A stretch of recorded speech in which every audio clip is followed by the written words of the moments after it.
Well, hello everybody and welcome to Matrix Media. I'm Beth Donnelly and I'm here with my business partner and co-author, Donnie Grant. Hi, you guys. I'm really excited to be here with Petra and talk about the release of her third book in the series, the Billionaire Trilogy, titled Full Disclosure. This is going to be really fun, and we're excited to talk to you about it, Petra, and learn more about your journey with the books and where this one is headed. Thank you. I'm so happy to be here. Thanks for inviting me. So, it's really great that we're all able to get together on one day. This is really cool. So I'm excited to have this conversation with you, Petra. But I just wanted to tell everybody a little bit about you first. So Petra Nicole is an international best-selling author whose first book, Petra's Ashes, was hailed as a spellbinding memoir about her near-death experience and the spiritual journey that followed. She has since co-authored The Big Secret with Jack Canfield, Not Chicken Soup for the Soul series, and is published in the anthology Life Sparks, Life Stories to Illuminate, Inspire, and Ignite. And after that, she published her first novel, The Billionaire, The Continuum, followed by The Billionaire Soulmates, two really amazing books, and now The Billionaire Full Disclosure. So this is a trilogy. Right, Petra? It is a trilogy. It is a trilogy. I had to stop myself from turning to not keep writing and continue. Oh. It had to stop somewhere. So that was kind of my first question. Kind of came off of that idea. That what prompted your storyline for your trilogy? Was it progressive? Did you decide after the first book that you did the second one and the third? Or did you basically have this amazing idea for a really long story? And that's how it came about. Tell us about it. I wish I had the whole thing. So what happened, and I think I shared the story with you before, Beth, and with Daphne as well. And by the way, you guys look great. So I'm so happy. Everybody's looking so fantastic. But and I love that your little doggy is behind you, Beth. It's so adorable. It's so regal, too, the way he holds his paws. He's so regal. He has long legs. So maybe you can recall the story came about when my partner Jerry told me he was trying to close a business deal in Los Angeles and was taken to a society where literally somebody had asked him to sign a contract. So in his next life, he would make all his money back. And upon hearing this, I was quite frankly in stitches on the floor. My training from India was such that, whatever karma, whatever seeds you sow in this life, and the karma, you don't necessarily sign a contract to make your money back in another life. And when he told me this, I went to bed just still, laughing to myself and him. And I fell asleep and then woke up at 3 o'clock in the morning with this entire outline for this book. And I really didn't know exactly where I was going to go, but I knew that many of my spiritual lessons were possibly going to be in the book.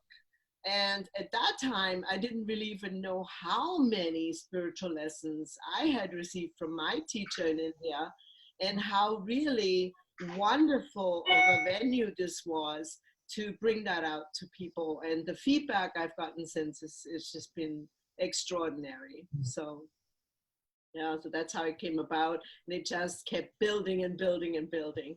Oh, and that's always fun. What inspires a book, and then you were inspired to write the second book in the series. What was specifically was your idea for the book for the third book in this series? Well, the second one, Soulmates, my character, the first character, Derek Stryker, because it's about reincarnation and human trafficking and such things.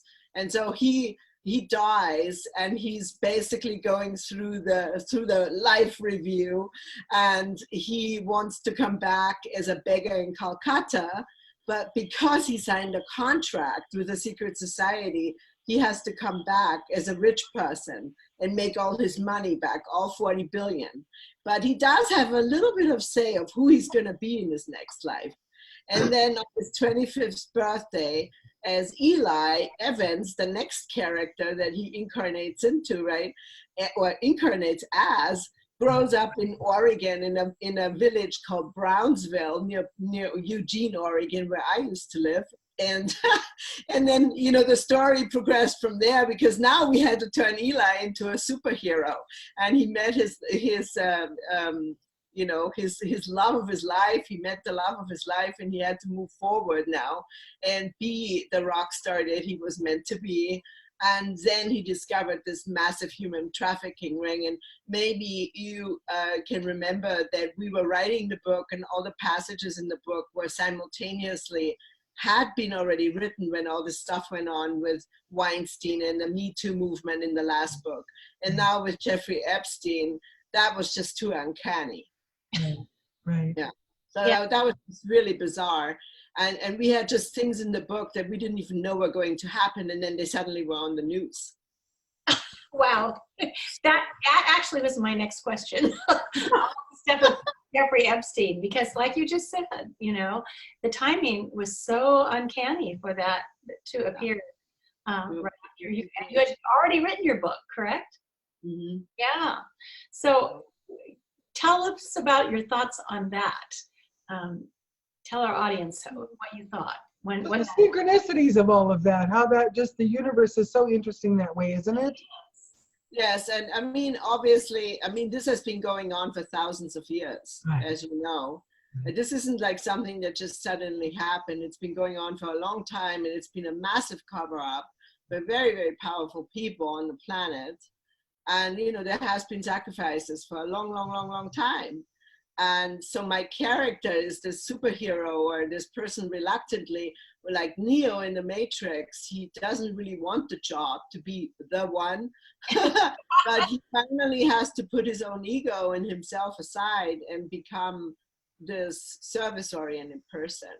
And so in my character, Eli Evans becomes this very insightful and enlightened being in the end, who decides to work for humanity and give back the education and the things he had now learned from his guide, which makes it really exciting.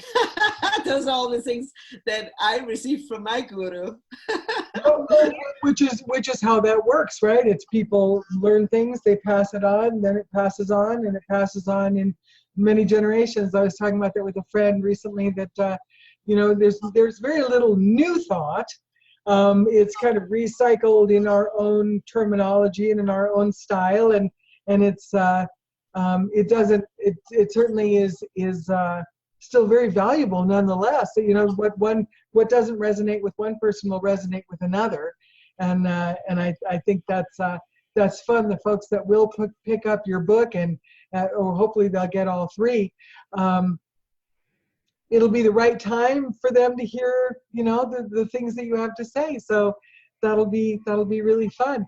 Speaking of that, in this new book, Full Disclosure, you go into things like the alien agenda and Area 51, and here now there's this whole storming Area 51, you know, thing. Will you share some of that storyline with the folks that are checking this out right now? Well, a long, long time ago, I was in Chula Vista, California, when I had a house in Mexico. And the woman that owned House of Munich, Anna Biletsky, took off and went to Russia one day and asked me to hold the fort down for her restaurant. And I really didn't know anything about the restaurant business, except that I had to wear one of those funny dresses that they wear in Bavaria, you know, called a dirndl. And she had just 3 weeks earlier met this man, Frank, who ended up to be an FBI agent. Whoa. And so I had been given audio tapes, you know, maybe the millennials don't remember audio tapes, but they used to be around. And I had these audio tapes about alien agenda that I received from Drunvalo or Melchizedek when I did the Flower of Life workshop. And so suddenly I asked Frank, as he, you know, visited the restaurant one evening, if this stuff is really true. And he said, oh yes, and then some. And I was just shocked. And the next day he came in again and asked me if we would take his son to Mexico. And it was a most bizarre experience, is when I realized that there was definitely something else going on, and perhaps, you know, I'm being exposed to something that I shouldn't be really going into, but I became more and more curious. And then, of course, in Mexico, we had UFO sightings all the time. They were never broadcast in the United States, but it was all over television in Mexico, right? So I had been following that Richard, what's his name? Richard Greer or Stephen Greer's work for years and years and years. And so I thought, you know, it would be pretty egotistical of humanity to believe that we're the only ones in this entire universe that have consciousness and that there's something else going on. So what do you think? We were just talking about that this morning, We Doug. were actually just talking about it this morning. Isn't that interesting? Yeah, you know, There's Gracie. Here's great. The idea that you know, that we're alone in this vast multi-millions of galaxies is pretty arrogant. Is a good word. You know, and naive, and it would be, you know, wouldn't that be sad to think that we were the only conscious intelligence life forms in such a vast universe. Yeah. I believe they're among us now, you know, as we speak, just in, you know. We were also talking this morning about the possibility of an interference, maybe not an interference, maybe a helping hand from people from another universe during the days of the pyramids and all that kind of stuff, where people have a hard time explaining how they could build those. Maybe there was some help coming our way. I kind of feel like if there are people on other planets, they're probably just like we are here, you know, on Earth. There are some good people and some bad people, probably some good and bad extraterrestrials as well. So it's worth it. Yeah, you know, that whole eclectic mix of beings, just like they're an eclectic mix of human souls, there's probably an eclectic mix of greys and reptilians and whatever else might be out there. You know, it's playing with us. What do you think, Petra? What do I think about it? Yeah. Oh, I absolutely believe, well, I really wasn't given much of a choice. First of all, with my Mexico experience with, you know, UFOs on TV, and also having been exposed to meditation for so many years. And then when you're meditating on the level that I meditated, you know, 10 to 14 hours a day for 11 years, you learn pretty quickly that there is something else going on. Yes. In this universe, and that we are just a very small part of it. And so I would like to open, with the book, I wanted to open people's eyes a little bit, even, you know, it is fiction, but I was able to write about things that are actually really going on. That's very exciting. All of these topics that you cover in your books are very exciting. And in reference to another topic, the Me Too movement, a lot of women are coming forward. And in your book, you're making a point that even if people abuse others, they have a chance to get it right in their next life. So if you could talk to us about that concept a little bit. I kind of think it sounds kind of cool. You get up there, you messed up, and would you like to go down and try it again and see if you get it right this time? Sounds like a plan. Well, I mean, I do intuitive coaching and biofeedback, you know, and if I have a client who's been abused before or who's on the other side of that, there's always, it goes many, many, many generations back, as you know. So this isn't like something that just comes about in one life. There are many, many trails or little breadcrumbs or seeds that are already passed along, perhaps eight generations before. I mean, we have had in the past and even now massive issues with incest that is still going on. I mean, even in places where you never believe it is possible, it's happening.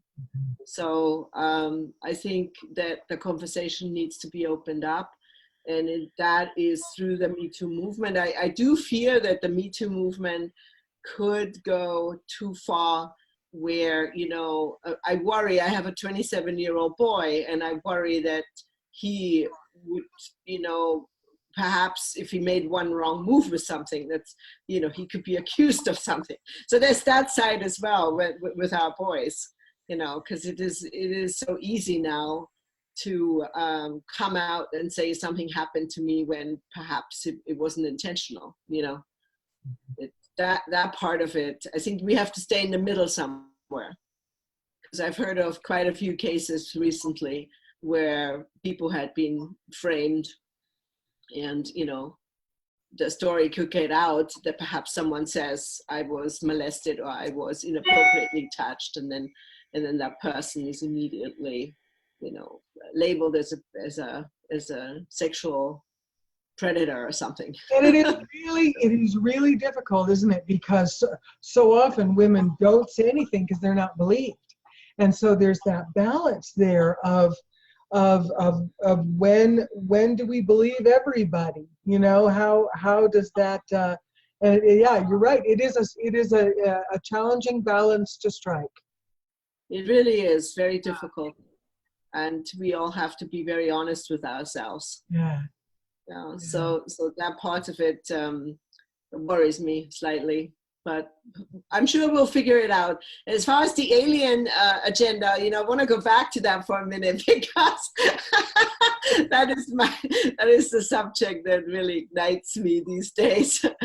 I think at least from spiritual teachers that I follow that are in the world now, they all seem to agree that we have to rise to the next level. We as humanity has to rise to the next level. We have to become more conscious. We have to do the work now before they can actually really help us, because we have to be able to receive it. So if there is a race out there that wants to help us, we need to be ready and not be so violent. Right. Right. And so afraid. Yeah. Because we're also afraid. Yeah. It's still a very fear-based agenda at the moment with humanity. So, you really got that on the nose. Fear-based is pretty much says it all. And it will be great when love replaces that.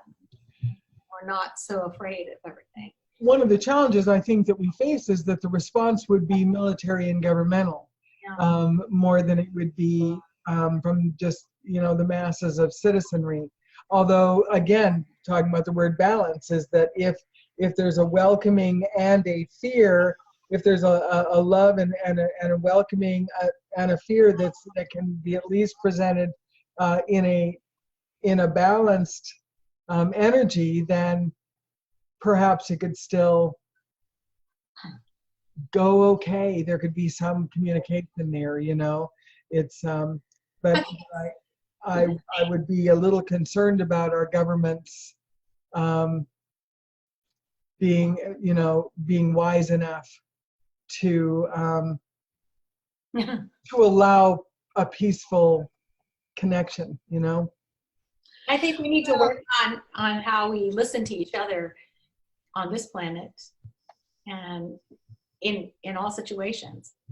And international situations, and if there are people from other planets, listening is a real important aspect to actually feeling empathy for others and coming to solutions together, not just this is the way I feel and don't listen to anything that anybody else has to say. So I think it'll come about. I think that consciousness of the world is creating a different atmosphere. So I'm hoping that works out.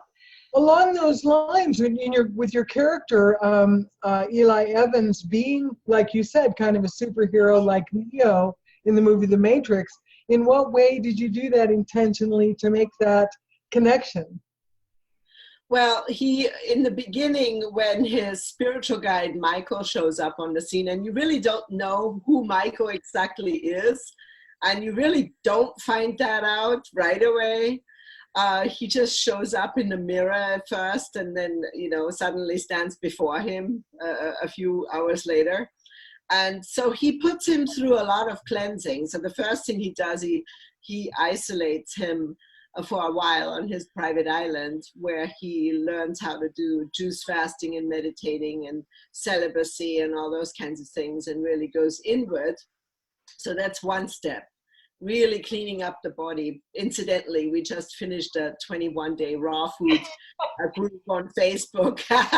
We thought 5 people would join us, and we had 43 people in the end. So Wow. But Beth can attest to that, because we even had to eat a raw food birthday cake. It was delicious. It was very good. Very, very good. So, and how did I do that? Eli begins to break through by his father dies in the second book. His father passes away, and he's very close to his father, and his father shows up in spirit. Like very similarly to Black Panther in the movie, where he goes into the ceremony, and then his spirit guides appear and help him. And so he realizes that there is a very big world, or a very big astral or causal world out there that he has not really integrated into his physical life yet. And so he's transitioning from being a 5th sensory to a multi-sensory human, as Gary Zukav calls it in Seed of the Soul. And, as Gary Zukav stressed so much in that book, which I love this book, and I think it changed Oprah's life, this book, where, your soul, we all come with a soul purpose. But unfortunately, many of us go astray. And how do we go astray? We go astray because we focus on the external personality. And then we have to, then there's the paradigm in which we grow up in. And so we are swayed to the right. The personality takes over, and we no longer pay attention to what the soul really wants. And so if we can come together with the personality and the soul trajectory, the soul purpose, then we can find true happiness. And that's what happens to Eli in the book. I think the appearance of Michael was one of my favorite parts in the first book. And he kind of goes further and further with Eli. So it's a very nice cleansing. It is incredible. Don't you wish we all had a guy like Michael? Yes. Could just show up. I need something now. I'm stuck. His appearance was a little ominous at first, but then it all worked out just fine. Well, I see Jeremy Irons in a trench coat in foggy London walking up to Eli, who is 21 and is tall and blonde and gorgeous, and he just suddenly talks to him, and he's a spirit guide. That's how you have a picture. Well, yeah, in a very posh British accent. Oh, wow. Well, it might be on Netflix, huh? Do you have any ideas? Could be. So let me talk about one other thing. I know that you're a good friend of mine, and I know that you're very cutting edge on current topics that surround planet Earth. And so I'd like to talk about 2 current topics, and I know that you have them in your book. And so let's kind of relate it to the book. One is cryptocurrency and the other is 5G. So if you could talk about those just in general and then tell us how you handled them in your book. Well, I became very intrigued with cryptocurrency when it first started, and then I immediately dismissed it and could still kick myself. That Right. and I found out about it in 2010 and heard about it. You know, I could have probably saved all my friends. So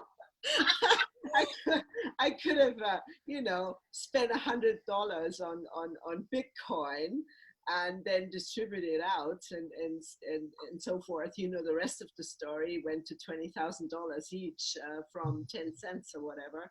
I did eventually get back in 2016 when Bitcoin was still $300 or so.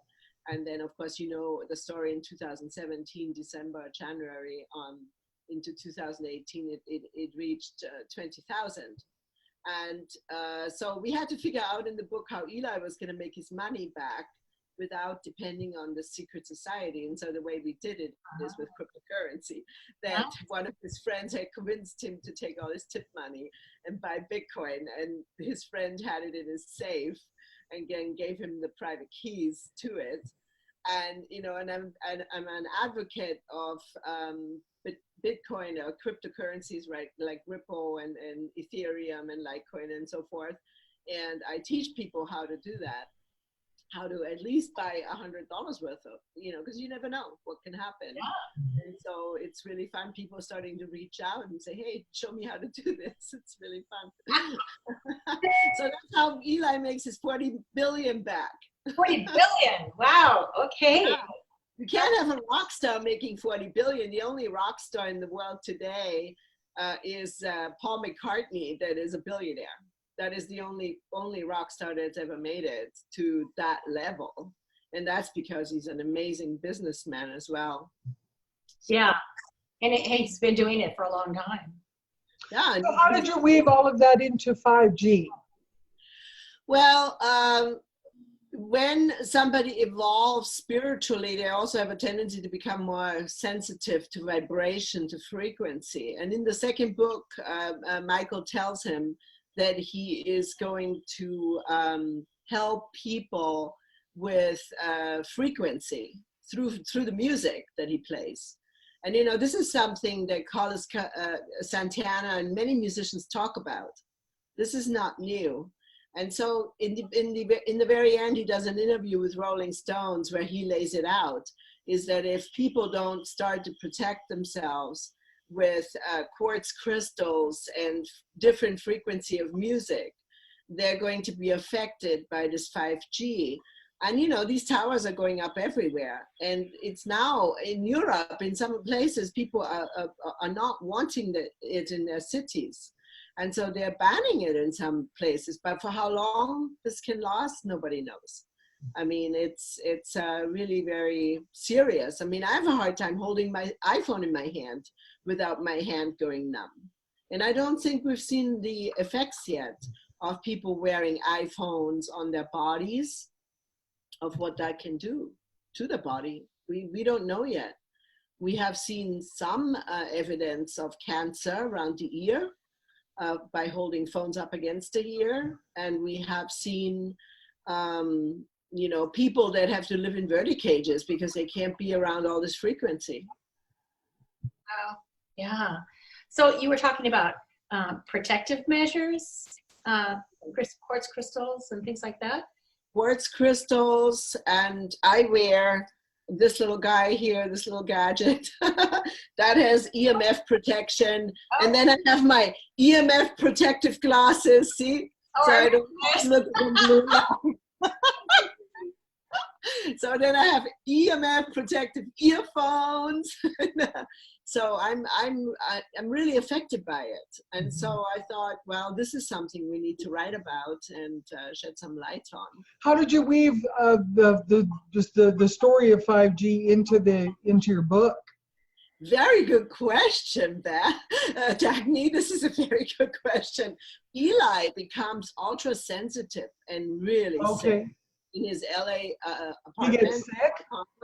Yeah, they put a tower up near his house, and he becomes violently ill, and they have to move.